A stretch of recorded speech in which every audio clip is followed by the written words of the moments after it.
말씀을 찾으시기 바랍니다.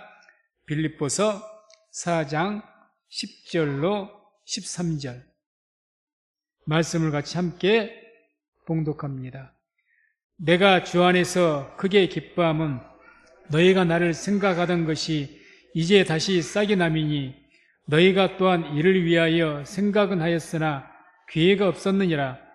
내가 궁핍함으로 말하는 것이 아니라 어떠한 형편이든지 내가 자족하기를 배웠노니 내가 비천에 처할 줄도 알고 풍부에 처할 줄도 알아. 모든 일에 배부르며 배고픔과 풍부와 궁핍에도 일체의 비결을 배웠노라. 내게 능력 주시는 자 안에서 내가 모든 것을 할 수 있느니라. 아멘. 이 말씀을 통해 믿음으로 사는 비결, 이런 제목으로 말씀을 선포하도록 하겠습니다. 말씀 듣기 전에 또 믿음으로 고백하고 인사합니다. 하나님의 때가 되었습니다.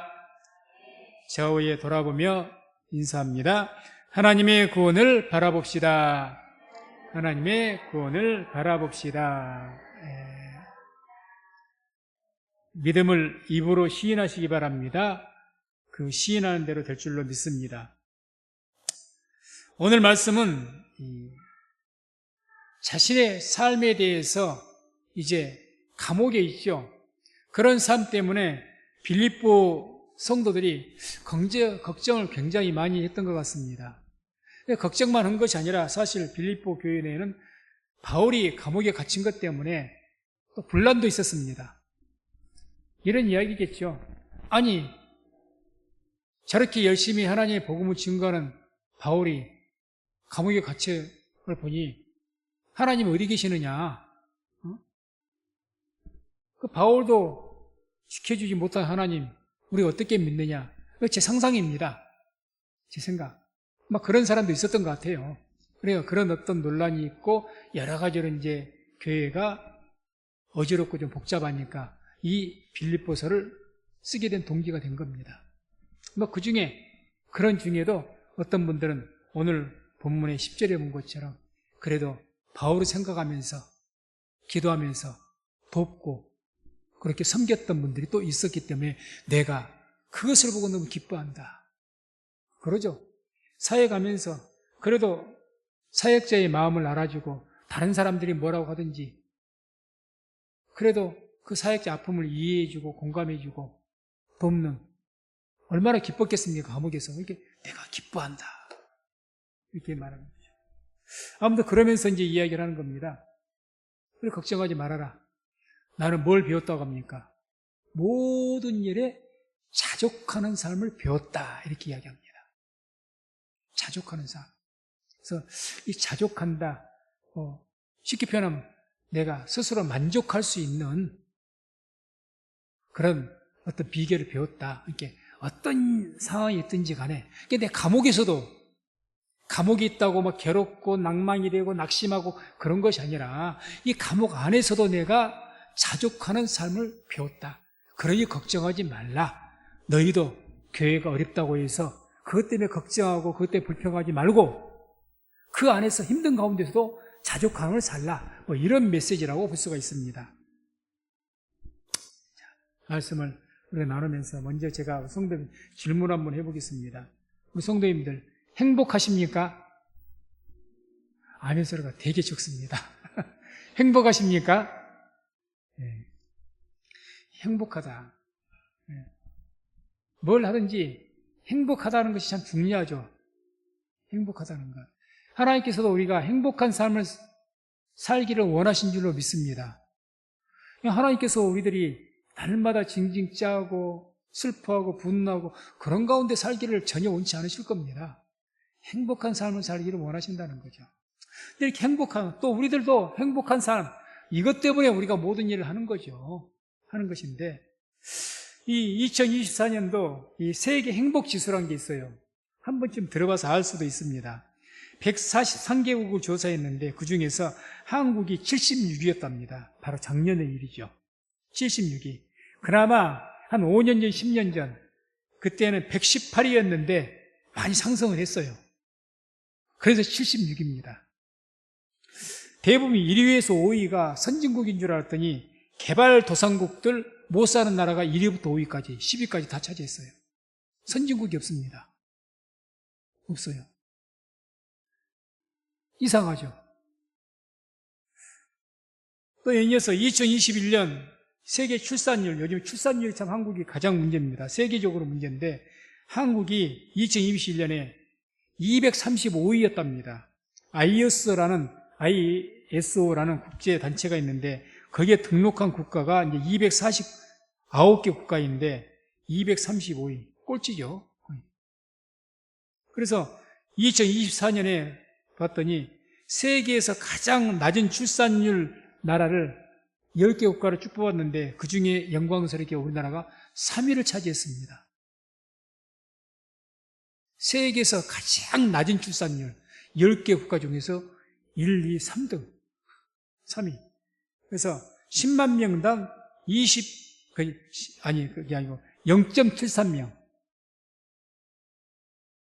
원래 인구가 그 나라가 계속 유지가 되려면 2.1명 이상이 돼야 된다고 합니다. 통계가. 근데 0.73명. 좀 가면 나라 없어집니다. 왜 이럴까? 행복과 연관된 것 같아요. 행복과. 삶이 행복하면 자연스럽게 모두 올라가겠습니까? 결혼율도 높아질 것이고 출산율도 올라갈 것인데 뭐 그런 것이 없으니까 이 나라를 해일지옥, 해일조선 이러고 청년들은 말하는데 거기에 무슨 아름다운 사랑이 있겠고 그러겠습니까? 그러니 출산율도 떨어지는 거죠. 덩달아 자살률도 2024년 세계 자살률에서 한국이 5위입니다. 10만 명당 24.7명. 10만 명당 24.7명이 해마다 자살한다는 이야기죠. 세계 5위랍니다. 우리나라가 뭐 아프리카 같은 아주 그런 못 사는 나라도 아니고 북한 같은 나라도 아니고 그래도 적어도 OECD에서 상위급에 속하는 나라인데 도대체 왜? 우리나라만 그런 것이 아니라 묘하게 행복지수라든가 이런 모든 것들이 선진국일수록 다 높다는 거예요. 선진국일수록. 선진국일수록 낮아야 정상일 것 같은데 높답니다. 왜 그럴까? 왜 그럴까? 제 나름대로 이렇게 생각해 봤습니다. 참된 행복이라는 것은 소유에서 오는 것이 아니기 때문에 그렇습니다. 만약에 참된 행복이라는 것이 소유, 많이 가지고 있는 것, 많이 내가 누리고 있는 것, 권세가 높든지 그런 거 가지고 있는 것, 거기에서 행복이 온다면 선진국이 단연 높아야 될 겁니다. 가지고 있는 게 많으니까. 그래서 미국이 제일 높고, 그 다음 일본이 높고, 유럽의 모든 나라가 가장 높아야 될 겁니다. 그런 나라의 행복지수가 다 1, 2, 3, 4위에서 뭐 아주 다 차지해야 될 거예요. 한국도 그 안에 들어가야 될 것이고. 근데 그런 나라들이 참 중간 아니면 중간 이하입니다. 우리나라는 중하위이고 더 떨어져 있고 그나마도. 왜? 우리가 살면서 행복을 많이 우리가 행복한 삶을 원하는데 그걸 많이 가지면 행복할 것이라고 그런 삶 가운데 살아가다 보니까 결국 정작 많이 가졌는지는 모르는데 진짜 행복은 빼앗기다는 이야기죠. 가지고 있는 것을 통해서 우리요 진짜 행복은 뺏기더라. 그걸 볼 수가 있는 거죠. 또 한 가지 말씀에 연관해서 질문을 한번 드려봅니다. 우리 성도님들께서는 지금 믿음으로 살아가고 계십니까? 믿음으로. 아멘 할 수가 있어야 됩니다. 믿음으로. 로마서 1장 17절을 보면 이런 말씀이 나오죠. 함께 말씀 읽습니다. 복음에는 하나님의 의가 나타나서 믿음으로 믿음에 이르게 하나니 기록된 바 오직 의인은 믿음으로 말미암아 살리라 함과 같으니라. 아멘. 오직 의인은 믿음으로 말미암아 살리라 함과 같으니라. 그래서 우리는 믿음으로 살아야죠. 믿음으로. 그래서 믿음으로 살려면 어떻게 돼야 되는가? 뭐가 도대체 믿음으로 사는 것인가? 그 질문에 대한 답을 오늘 본문에서 찾을 수가 있습니다. 지금 바울은 믿음으로 살고 있는 겁니다. 믿음으로 살지 않는다면 감옥에 있으면서 거기에서 나는 자족한다, 만족한다, 정신병자입니다. 정신병자죠. 아니, 무슨 죄를 지어서 강도짓을 해서 감옥 가기 할 말이 없어요. 근데 지금 무슨 일을 하다가 감옥 갔습니까? 복음 전하다가 감옥 갔습니다. 감옥에 갔어요. 그런데 거기서 그래도 나는 만족한다. 매를 때려도 만족하고. 바보입니까? 정신병자입니까? 왜 이분이 자족하다고 나는 만족해 그래도 그냥 그러려고 외식하는 걸까요? 그럴 일은 없죠. 우리가 빌립보서나 에베소서 다 옥중서신이라고 해요. 감옥에서. 이런 옥중서신이라고 말하는 그런 이 성경에서 가장 많이 나온 단어가 기쁨이라는 단어입니다. 기뻐하라, 기뻐하라. 항상 기뻐해라. 주 안에서 기뻐하라.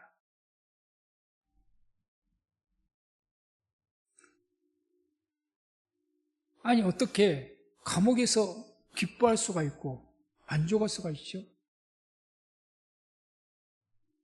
그것은 우리가 믿음에서 답을 찾아야 됩니다. 믿음에서. 믿음의 삶을 산 가운데 있기 때문에 믿음 안에서 자기가 만족을 누린다는 이야기입니다. 믿음 안에서. 흔히 그러죠. 간증하면서도 내가 비록 어제도 뭐 그런 간증들 나오대요. 내가 이런 힘든 일, 어려운 일, 그 어떤 사랑이 언급할 때 어떤 아프신 분 나왔죠. 그런 가운데도 감사를 하지 않습니까? 갑자기 뇌출혈로 쓰러진 여자 집사님. 만약 이걸 믿음으로 받아들이지 않는다면 평생 하나님을 원망하며 인생을 저주하며 살아야 될 겁니다. 내게 왜 이런 일이? 내게 왜 이런 일이? 내가 뭘 잘못했어? 믿음으로 이것을 자기의 삶을 해석하지 못하면 우리는 평생 감사를 못할 겁니다. 주님께 범사에 감사라고 했는데 믿음 안에서 해석하지 않으면 항상 어떻게 기뻐합니까? 어떻게 범사에 감사합니까? 복음을 전하다가 살았는데 아니 상을 주시기는 그냥 감옥에 가요? 어떻게 감사가 나옵니까? 우리 다음 주가 추수감사주일인데 감사는 믿음 없이는 감사 못합니다. 감사를 못해요. 인간은 또 특히 욕심이 항상 있기 때문에 만족이 없는 것이 인간입니다. 인간의 죄성이. 만족이 없어요. 집 한 채 좋은 집 한 채 살면 만족할 것 같습니까? 아니요. 더 넓은 집을 두 채, 세 채, 자가용 좋은 차 사면 만족할까요? 아니요. 더 좋은 차요. 욕심은 끝없습니다. 그래서 오늘 이 바울은 자기는 모든 것에 자족하는 삶을 그 비결을 배웠다고 이야기합니다. 우리 성도님들도 저도 마찬가지입니다. 그러한 믿음 안에서 자족하는 삶을 배울 수 있기를 주의 이름으로 축원을 드립니다. 그래야 진짜 행복이라는 게 나옵니다. 어떤 상황에도 행복이 있죠. 어떤 상황에도 기쁨이 있는 것이고 어떤 상황에도 감사가 있는 겁니다. 그 믿음 안에서 되는 일이지 벗어나서는 아무것도 없는 거예요. 오늘 본문의 11절에 이렇게 말씀하죠. 11절 보면 11절 내가 궁핍함으로 말하는 것이 아니라 어떠한 형편이든지 내가 자족하기를 배웠노니 어떠한 형편이든지 내가 자족하기를 배웠다. 만족이라고 했죠. 내가 어떠한 형편이니까 지금 감옥 같은 상황도 마찬가지고 어떤 형편이 어떤 상황이 있든지 간에 가난하든지 어떠든지 간에 채찍에 맞고 있고 멸시를 당하고 있고 조롱을 당하고 있고 핍박을 많이 당했지 않습니까? 어떤 처지에 있든지 나는 그 안에서 만족하는 삶을 배웠다. 이 자족이라는 것은 그냥 주어지는 것이 아니라요, 배워서 터득하는 것입니다.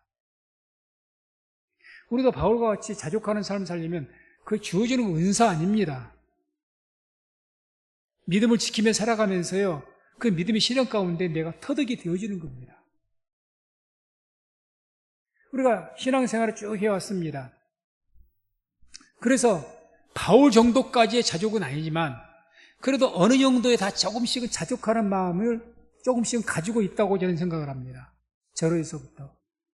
모든 것에 내가 다 자족한다 이렇게 말할 수는 없지만 신앙생활을 오래 하다 보니 그래도 어려움 중에도 견디고 그 안에서도 그냥 감사하고 그렇게 살고 있지 않습니까? 그러시죠? 네. 그래서 그런 자족한 것이 아주 작은 것에 머무는 것이 아니라 오늘 이 바울의 이 자족처럼 이걸 뭐 완전한 자족이라고 한다면 이런 자족은 그냥 주어지는 것 아닙니다.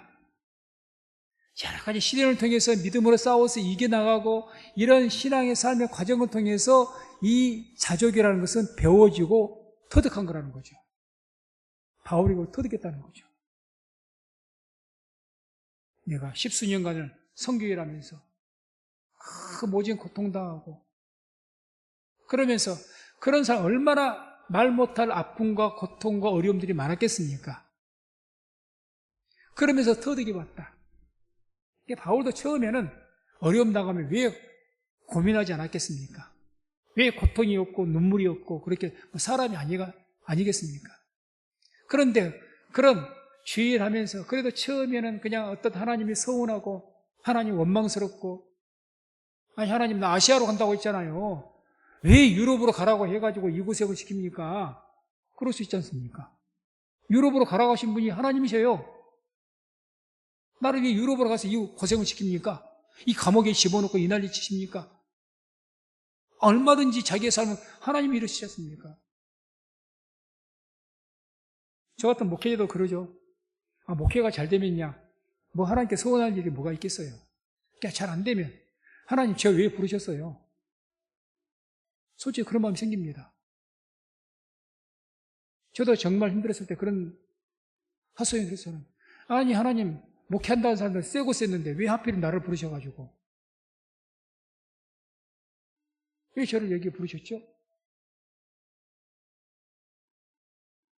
굳이 안 불러도 되는데 저도 그냥 직장생활하고 살았으니까 그냥 그래도 직장생활에도 잘하고 그 안에서 좀 은혜를 주시고 그 안에서 살게 하시지 뭐 하려고 직장 다니면서 그냥 어렵게 야간에 눈치 봐가면서 신학교 다니고 그렇게 해서 감독이 부르시더니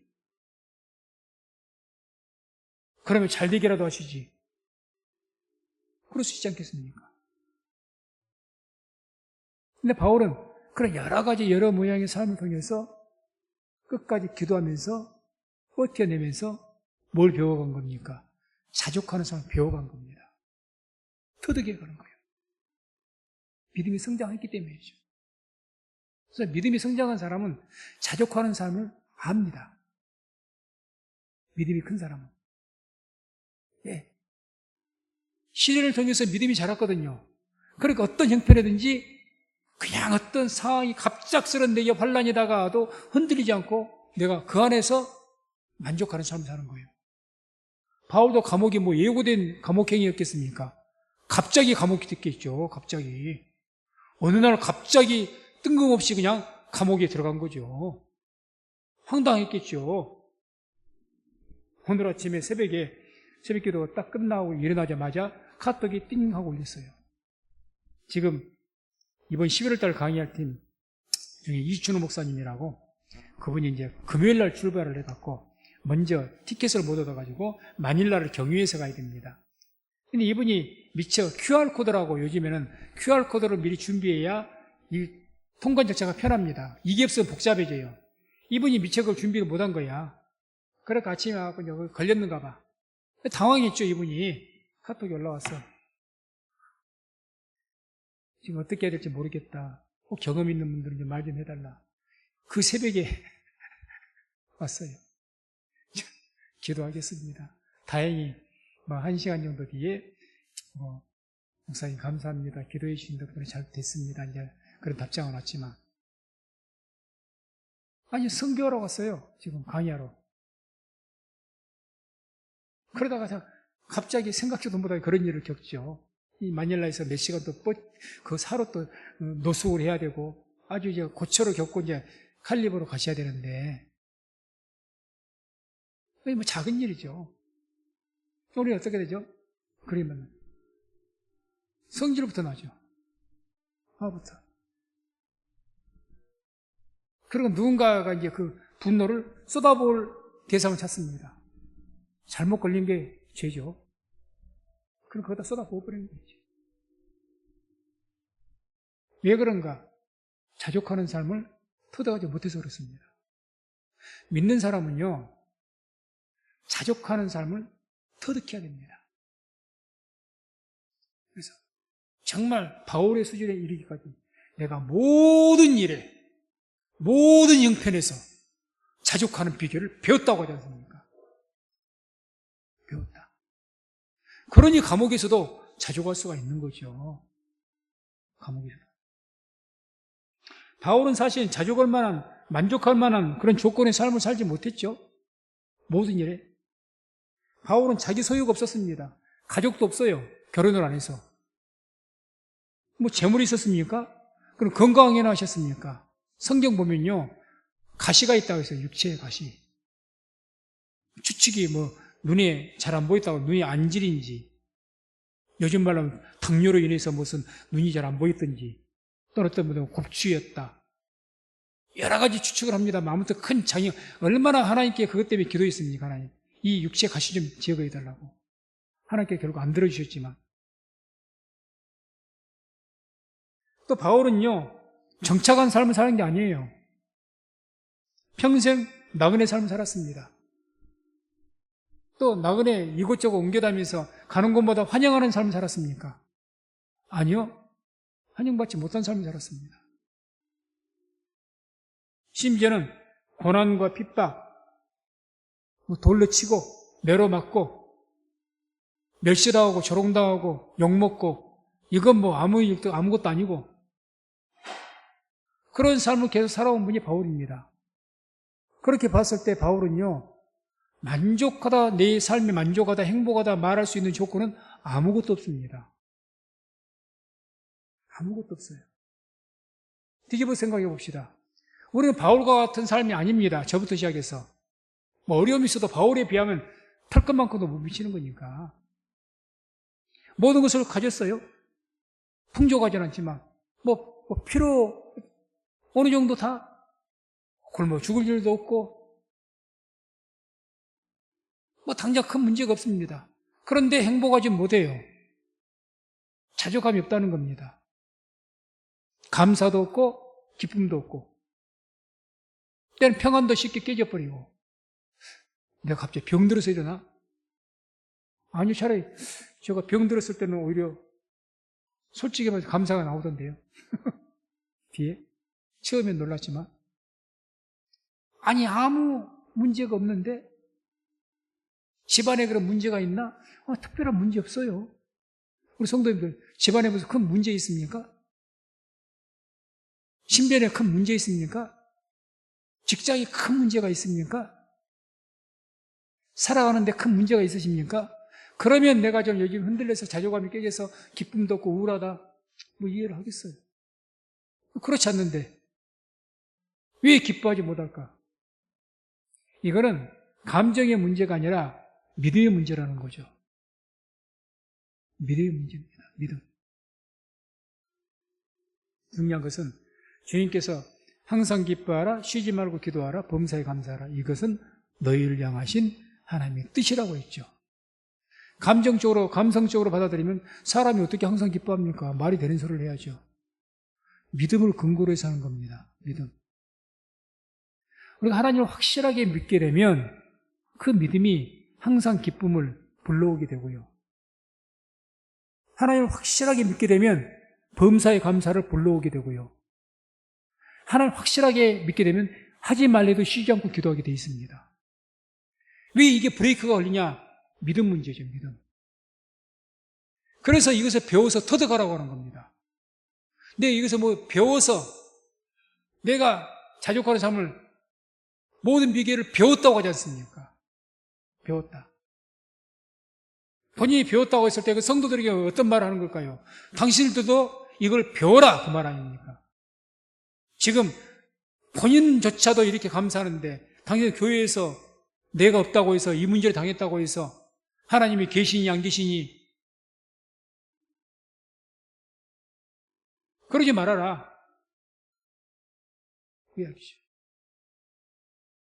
우리는 주어진 십자가가 있습니다. 내 몫에 태인 십자가. 하나님께서 우리 그 십자가가 우리가 만든 게 아닙니다. 주님께서 주신 겁니다. 그 십자가를 우리가 지고 살아가는, 그걸 가지고도 자족하는 삶을 살 수 있는 그런 방법을 배워야 됩니다.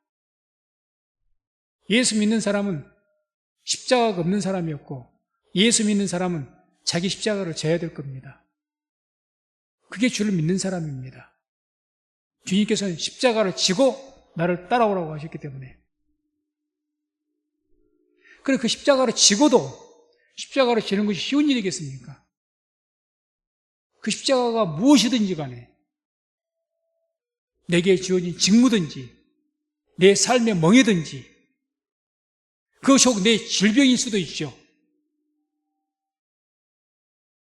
그것이 무엇이든지 그것을 짊어지고도 그 안에서 소소한 평안과 기쁨, 무엇 때문에? 믿음 때문에, 믿음 안에서 그 안에서 평안과 기쁨, 안식을 누릴 수 있는 그런 자족함이 있는 그런 삶을 배워야 된다는 거죠. 그래서 이렇게 자족하는 삶을 배우기 위해서, 그 자족하는 삶을 터득하기 위해서 바울이 지금 어떻게 하라고 이야기합니까? 12절에 이렇게 말합니다. 12절 보면 함께 읽습니다.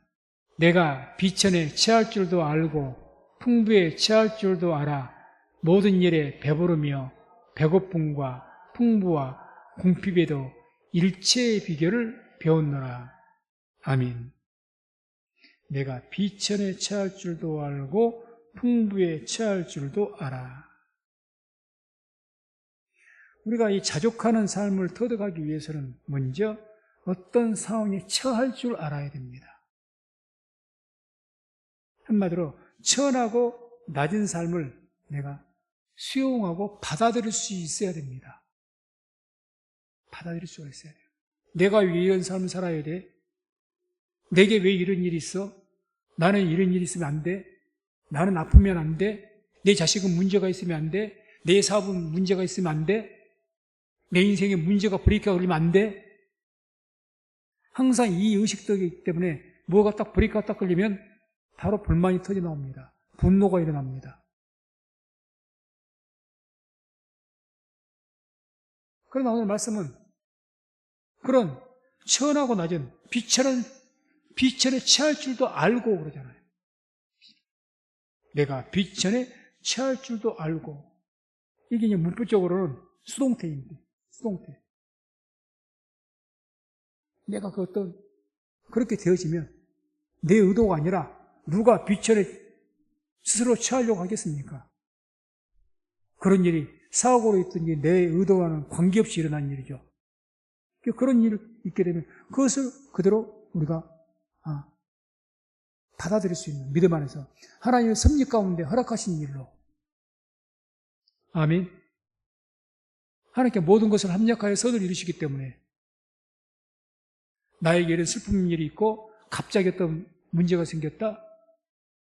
섭리 가운데 허락하신 일로 믿고 받아들이는 마음, 수용하는 마음이 있어야 된다는 거죠. 그래야 자족하는 삶을 배우게 됩니다. 문제 생길 때마다 불평하고 원망하고, 그거 왜 그러죠? 내가 왜 이런 일이 생기냐 그 말이죠. 내가 왜 이 고통을 당해야 돼? 내가 뭘 잘못했어? 그런 사고방식으로는 절대 자족하는 사람 못 배울 겁니다. 평생 원망과 불평 가운데 살겠죠.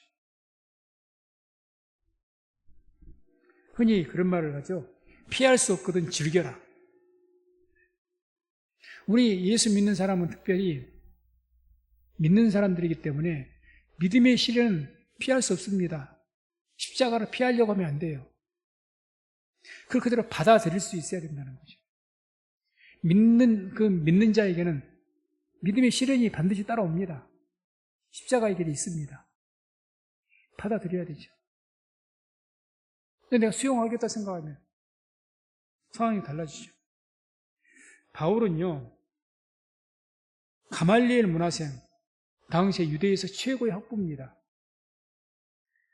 또 로마 시민권도 가졌고 유대 사회에서 아주 존경받는 삶을 살고 있었던 사람입니다. 예수님 때문에 예수님 만나고 한순간에 벼랑으로 떨어졌습니다. 모두 유대민족의 적대적인 사람들이 그렇죠. 어떻게 하면 바울을 죽일까? 바울을 죽이지 않고는 내가 먹지도 않고 자지도 않겠다. 그렇게 했던 사람들 수백 명이 따라다녔다고 하잖아요. 자객들이. 이를 갈았다 하잖아요. 그렇게 존경받고 사랑받고 그랬던 사람이. 귀한 신분을 살 수 있었던데 그냥 평생 그 삶을 만약에 바울의 말처럼 자족하는 비결을 배우지 못했다면 사도 바울은 아마 성교 포기했을 것 같습니다. 포기했겠죠. 내가 왜 이런 삶을 살았냐? 도대체 내가 왜 이걸 받아들인 거죠. 믿음 안에서. 받아들인 거죠. 영화에 이야기했는데 제가 영화 제목은 기억이 안 납니다. 어떤 청년이 갑자기 운동하는 유도 선수였는데 청년이 갑자기 맹인이 됐어요. 갑자기 어떤 타격을 입어서 완전 시력을 잃어버렸습니다. 이 청년이 갑자기 그 일이 일어나니까 다 마찬가지죠. 갑자기 내가 암 시험 판정을 받았다든지 큰 내게 생각지 못한 우리 집안에 큰 문제가 생기면 먼저 먹은 그 사실을 인정하지 않으려고 합니다. 부정하고 거부합니다. 아니야, 이거 현실이 아니야. 이거 뭔가 잘못됐어. 그러니까 처음에 병도 당신 암입니다. 말기입니다. 몇 개월밖에 못 삽니다. 그럼 대부분 그런 판결을 받으면 한 병원에 의지하지 않고 최소한 두세 곳 이상은 다른 병원에 진단을 받아본답니다. 인정하기 싫은 거예요. 인정하기 싫은 거예요. 부정하죠, 현실을. 부정하고 싶겠죠. 근데 거기에서 해서 결국 어쩔 수 없이 사실이라는 것이 인정이 되니까 그 다음에 뭐가 오느냐? 분노와 슬픔으로 막 나타납니다. 분노와. 그때 옆에서 아무도 건들지 못한 이 청년도 옆에서 친형이 와서 이런 사건이 생기니까 친형이 와서 돌봐주는데 온 분노를 이제 쏟아냅니다. 쏟아내요. 옆에서 아무리 도와주려고 해도 소용이 없어요. 건들지도 못하게 합니다. 놔두라고. 안 보이니까 도와주려고 하잖아요. 안 보이니까. 놔두라고. 거기에 지나더니 다음에 이제 낙심을 합니다. 낙심하고 절망해서 방 안에 침대에 누워서 몇 날 며칠이고 거의 죽지 않을 정도로 음식만 먹고 꼼짝도 안 해버립니다. 햇빛 들어오지 못하게 커튼도 닫아버리고 깜깜한 곳에서 불도 쓰지 않고 씻지도 않고 그런 과정을 거쳐갑니다. 그 다음에는 어떤 단계로 넘어가냐? 자신을 포기해버립니다. 포기해버려요. 극단적으로 막 자살까지도 하려고 그러고 할 수만 있으면 자살하려고 그러고 자살이라고 쉬운 것은 아니죠. 거기를 넘어서니까 그 다음에 뭐가 되냐? 수용을 합니다. 이제 자기 자신의 현실을 받아들이기 시작한 거예요. 어차피 맹인이 된 거예요.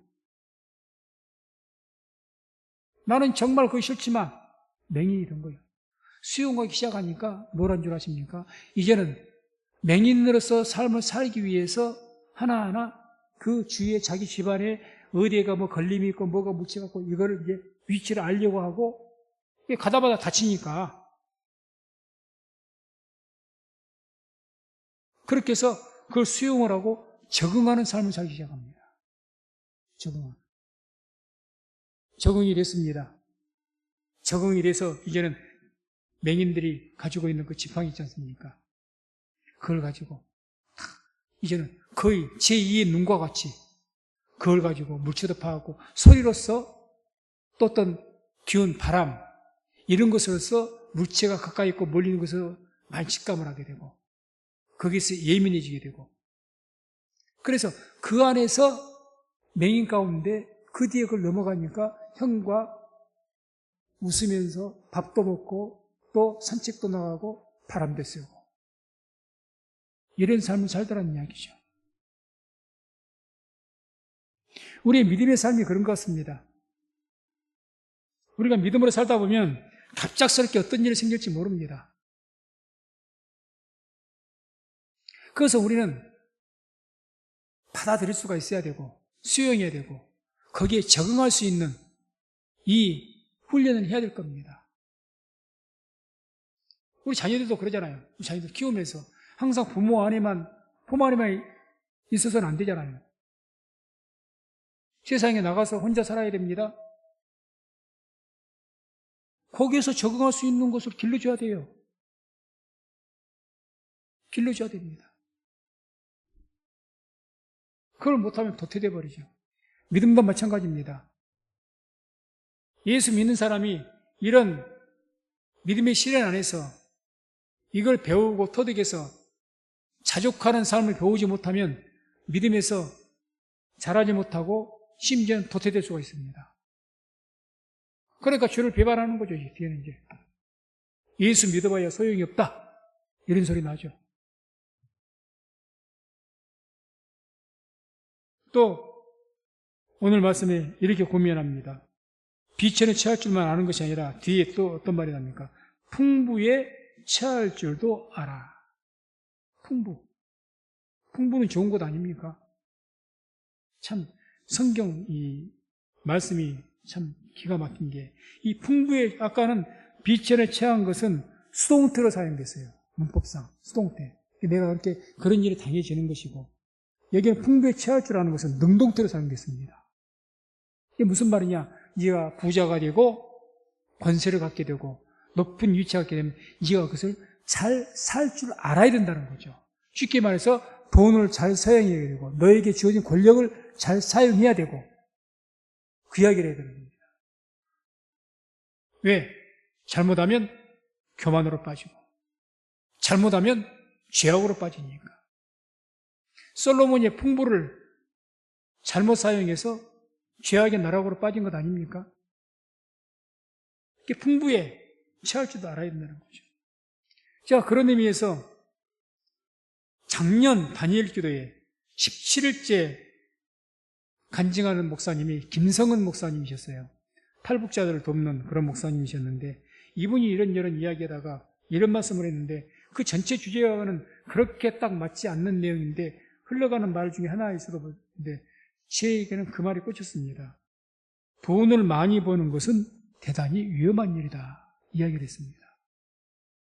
제가 어느 곳에 가도 어떤 분이 목사님이 됐든지 누가 됐든지 예수 믿는 사람이 돈을 많이 벌고 성공하는 것은 위험한 일입니다 이렇게 말하는 사람 한 번도 못 들어봤어요. 축복이라는 소리를 많이 들었지. 돈을 많이 버는 일이 위험한 일이다? 오늘 이 말씀에 보면 그래서 풍부에 처할 줄 알라는 겁니다. 풍부에.